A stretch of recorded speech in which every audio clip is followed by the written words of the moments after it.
Hi, welcome to the POV with me, Josal the Al Media channel. Today we'll be taking a look at some of the games that were played in the UEFA Champions League match day 8. So interesting scenes from most of the games.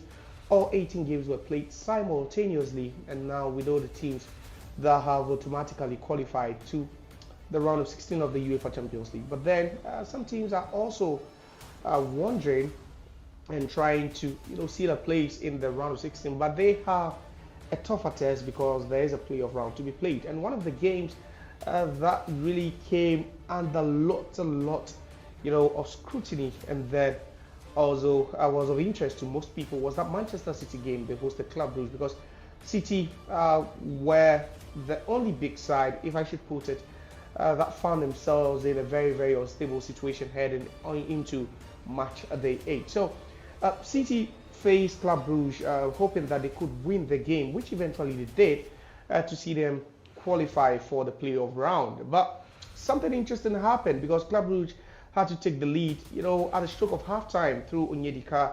It was a good strike, and that goal actually, sent some shocking waves throughout the entire Etihad Stadium. So it was so quiet at the Etihad that even one could hear the sound of a pin drop after that goal went in. So City went into the halftime recess with quite a lot of pressure on them after Club Brugge had taken the lead. It wasn't so easy for Pep Guardiola and his charges, because since Pep Guardiola started managing in top flight or even professional football, he's never found himself in such a precarious situation before. So it could have been unprecedented should Manchester City have been knocked out of the UEFA Champions League without even advancing out of the group stages. It was something that everyone was actually keenly looking at and waiting for that to happen. It would have been a historic Club Brugge to have done that to Manchester City, because City needed a win in that game against Club Brugge. But what has everyone been talking about? It was Pep Guardiola's halftime team talk, and we've all not known Pep Guardiola to be the corniest of managers, or even the most manipulative. We've not really seen him make so many famous quotes. So Pep Guardiola is not the man who actually talks. Yes, sometimes he gets emotional on the touchline, but there's not a man or a manager who you say loves to talk like Jose Mourinho, whom we all know to some extent is a psychologist. He has some strong words that sometimes during halftime team talks, he talks a lot, and his players come out of the dressing room and they look like animated and they look revived. So Pep Guardiola could say to some extent that could be one of the best halftime team talks he's ever given out to his Manchester City players. And one could be wondering, what did the Spanish coach tell his players at halftime? So, per popular report, Pep Guardiola actually told his players that they were out of the UEFA Champions League and that they should play the game freely. That's shocking, eh? Yeah, that was my reaction when I heard that. So that's what Pep Guardiola told the players, and that was what he confirmed during the post-match press conference, saying that he told his players that they were out of the UEFA Champions League after they went into the halftime break, a goal down against Club Brugge. And guess what? They came back, Kovacic scored, and then there was an own goal, and then Savino put the icing on the cake. So yeah, it was a very brief halftime team talk from Pep Guardiola. But then, as far as what they did is concerned, as far as coming back into the second half, scoring 3 unanswered goals and winning against Club Brugge, then that could go down as one of the greatest pep talks from Pep Guardiola in his managerial career. And that was the talk that actually inspired Manchester City to score 3 times in the second half to book a place in the playoff round of the UEFA Champions League.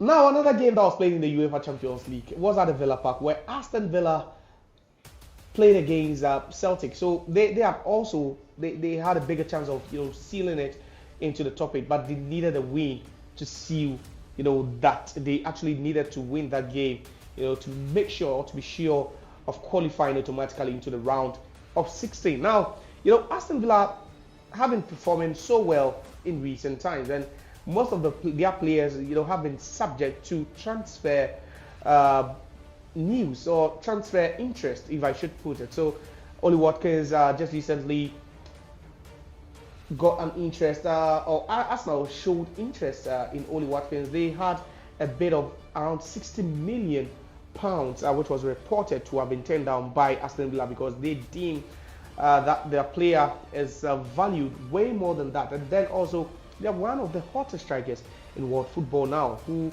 has been the best super sub the whole of this season, in Jhon Duran, who is also a subject, or has been subjected to interest, transfer interest from Saudi Pro League club, that's Al Nassr, Cristiano Ronaldo's club. And not just that, there are other players within the Villa team that other teams are currently eyeing. So there's quite a lot happening with Villa, despite the fact that their coach still keeps, his focus and driving the team forward.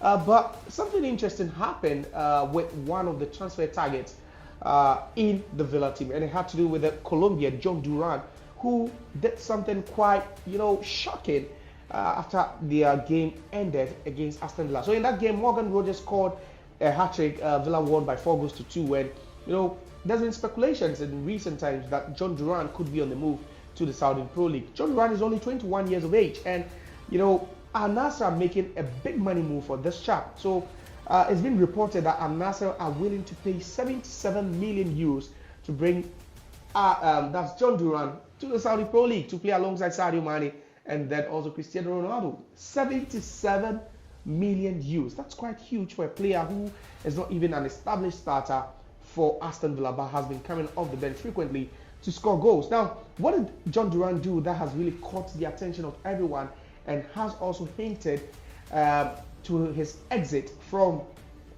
Aston Villa? So after the full-time whistle, Jhon Duran didn't play a single minute in that game between Aston Villa and then Celtic. But what cameras caught was that he was spotted sharing gifts to some of the fans and then his teammates, which was a sign of goodbye. So why would he be sharing gifts to fans of Villa and then his teammates if he wasn't bound to leave Villa Park in the next couple of days or weeks? And then their manager also, affirms it, not directly but indirectly, with a quote during the post-match interview or press conference when he was asked about Jhon Duran. And he says, when asked if Jhon Duran was going to stay or leave Aston Villa, Unai Emery, who is the manager of Aston Villa, replied that we'll talk tomorrow and perhaps we'll talk a day after that. That is provided if Jhon Duran is an Aston Villa player. But you'll be looking at the money, that's 77 million euros. That's quite a lot of money. And you'll be asking, when was the last time Villa received such a hefty amount for their player? The last time Villa actually received such a huge amount was when they sold Jack Grealish to Manchester City. Since then, they've not really made any that kind of profit or that sum of money as far as player transfers is concerned. Douglas Luiz left, but not for that high amount, and now they have the chance to cash it again. And I don't think that Villa at this point will be blocking the chance of this young guy making it to the Saudi Pro League. For Jhon Duran himself, it's an opportunity for him to even triple or even quadruple his wages. Of course, the Saudi Pro League happens to be one of the highest paying leagues. But Jhon Duran has hinted and that he could be leaving Aston Villa in just the next couple of days.